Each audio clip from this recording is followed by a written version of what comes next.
So what happens to all this stuff that not even thrift stores can sell? It ends up at a place called the outlet bins. But sometimes you can find treasure in that trash, or a diamond amongst the filth. Each episode, we dive into the bins to find the strange, the crazy, or the interesting in an attempt to discover if it was truly worthy of being rescued from the bins. Hey, have you seen Mark since we've gotten here? I haven't seen Mark today. It's weird. We did all this setup and all of a sudden he was gone. Lightning strikes thousands of people each year. I want to be next.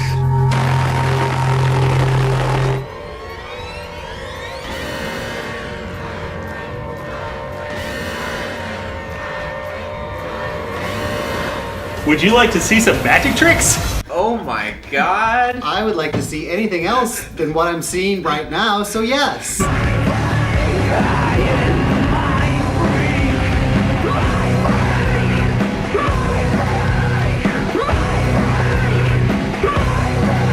you ready? All right. Well, we have a couple great things that we found at the bins. Here's a few cards, and here is a piece of clear plastic inside of another frame. Just make sure that all of this is real and solid plastic.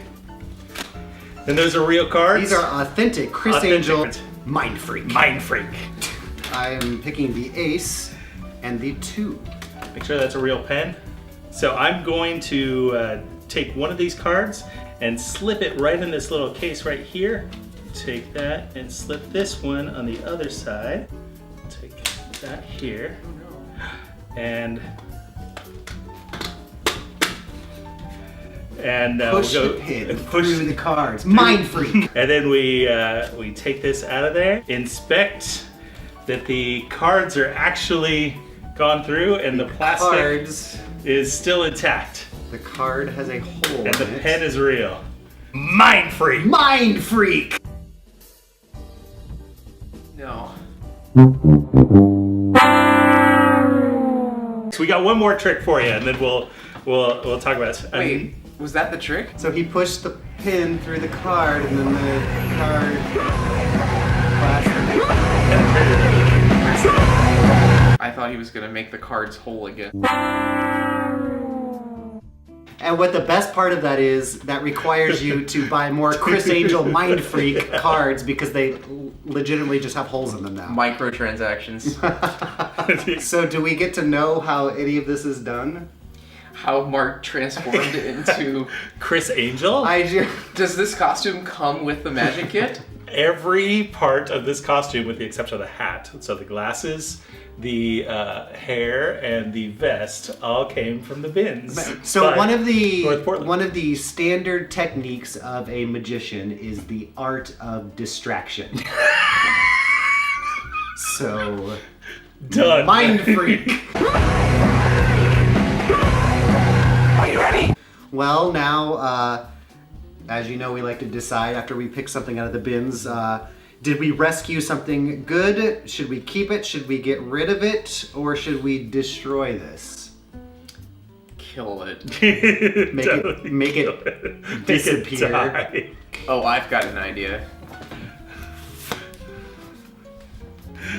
See this card? Real pen. Mind Freak! Mind Freak! Mind Freak.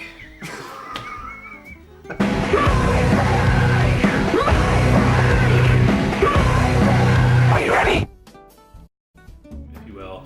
And I walked into the back room, and you would have thought that I was a terrorist. No! They yelled at me and like, get out! And apparently it's a thing. Hey, Brian. Hey guys. Where were you at? I just came from the bins. Yay! That's what we were just talking about. We love the bins. I love the bins. It wasn't a very good day at the bins though. Oh. But you know what they say? A bad day at the bins is better than a good day at work. I guess. If you like herpes. So I just stuck my hands in the bins, of course wearing my protective gloves. Don't touch me. And I just grabbed the first items that I could feel and just shoved them into my shopping bag. And now I brought it to share. I got a lightsaber. Ooh. Yes. Oh, nice! Lightsaber barbecue tongs!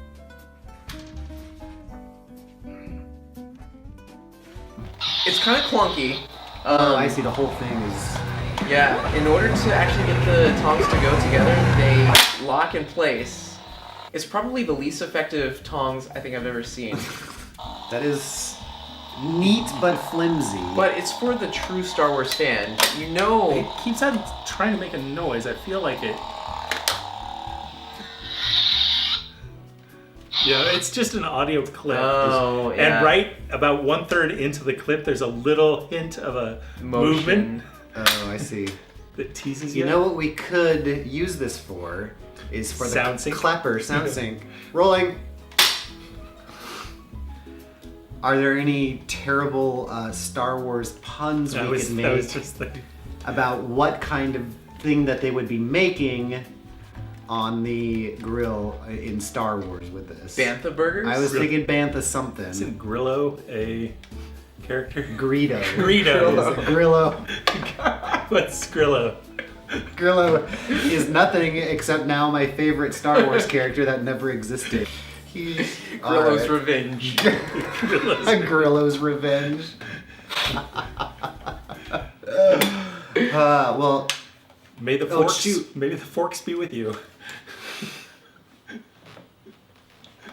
No? there's nothing that will top or be lower than that. So this would make it a decent gag gift or like white elephant gift. That's white It's a elephant good material. conversation piece and like a fun thing that at least you can have fun with at the party. We know it works. And yeah, and in a pinch. Oh. Oh. In a pinch? In a pinch. I don't get it because there's no Star Wars reference.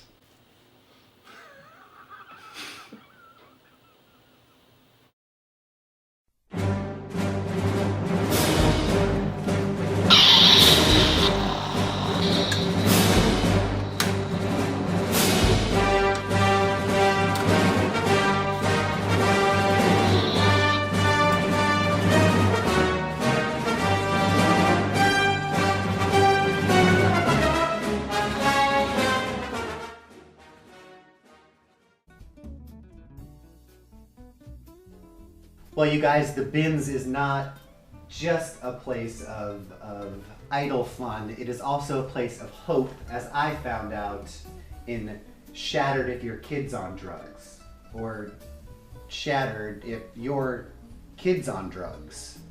Shattered if your kids is on... Hey, do you guys want to watch this?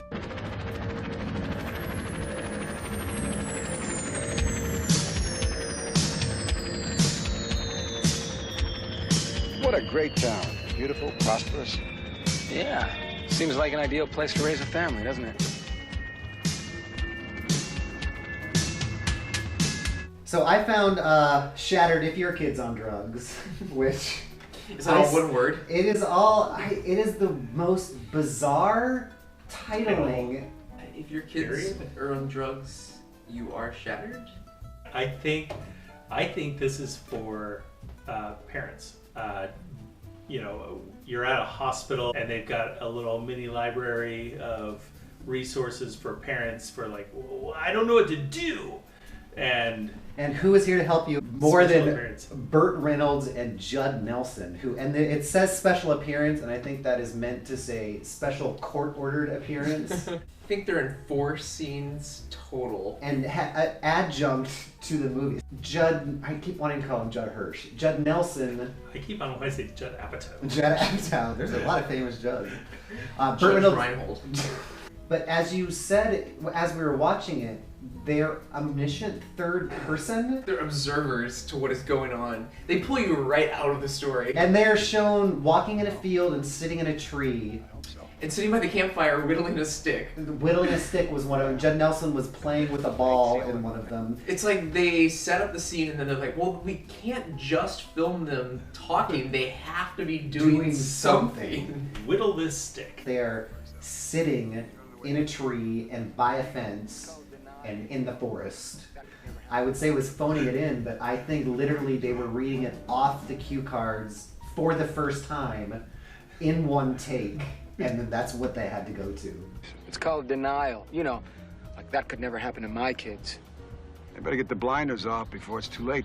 And so they are kind of commenting on suburbia and the hidden drug use of actually both kids and parents. Because everyone in this Everyone world is on the drugs. is on right?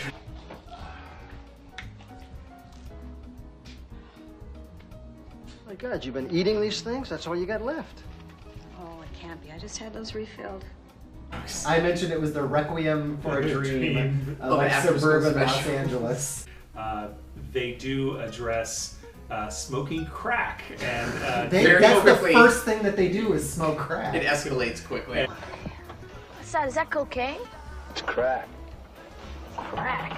That stuff's addicting, isn't it? No, it's a little more expensive than pot, but you get what you pay for. Coke you can smoke. Yeah. and doing lines of cocaine, and the parents are drinking and smoking, and that And gets doing addressed. Xanax and Valium, Yeah. and they showed two families, and Well, at one point, the two families, the two moms and dads, one of them barges into the other house and they get in a big fight about it. It's your trashy kid's fault. No, it's your garbage child's fault. And they get in a huge fight. And I think the girl looks like the oldest girl on Step by Step, who is also the girl on My Two Dads.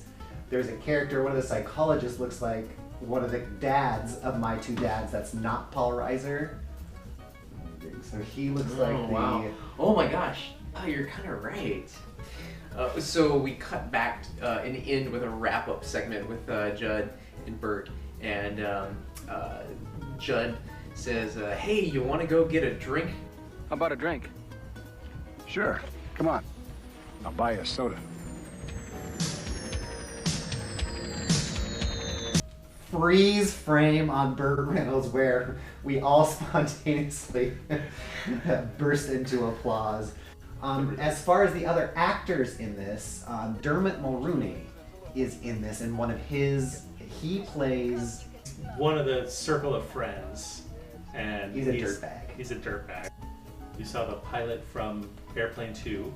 Oh, yeah. So we were, one of the therapists, all of a sudden, he is one of the pilots in Airplane 2, which I watched constantly when I was a kid. And which you recognized instantly. Instantly. There's something about his mouth. It's like a smaller, and I he's watch got... it all the time. I watched, it was on TV all the time when I was a kid. So do you think now that we have been through Shattered If Your Kid's on Drugs... I was expecting a natural disaster pick, like earthquake or the something else very- based on the time. That would have been great if everybody would have gone through rehab and gone fine, and then the '89 earthquake hits and they're all, Just 808 their lives falls on them. are just destroyed. So, well, should we keep this? Should we give it away, or should we destroy it? Should keep it until we have a friend on drugs. I'm going to add this to my obscure VHS collection that I have going at home. I'll put it right next to the Alyssa Milano workout tape. It was fun to watch. It totally Yeah. plays like a entertaining after school special. And I think this was kind of the definition of the binge-worthy that we're looking for, is something that's crazy enough that it's oddly hosted by Burt Reynolds and Judd Judd Apatow. Judd Reynolds. So smoke 'em if you got 'em. And your parents too can be shattered if their kids on drugs. Sure. Come on. I'll buy you a soda.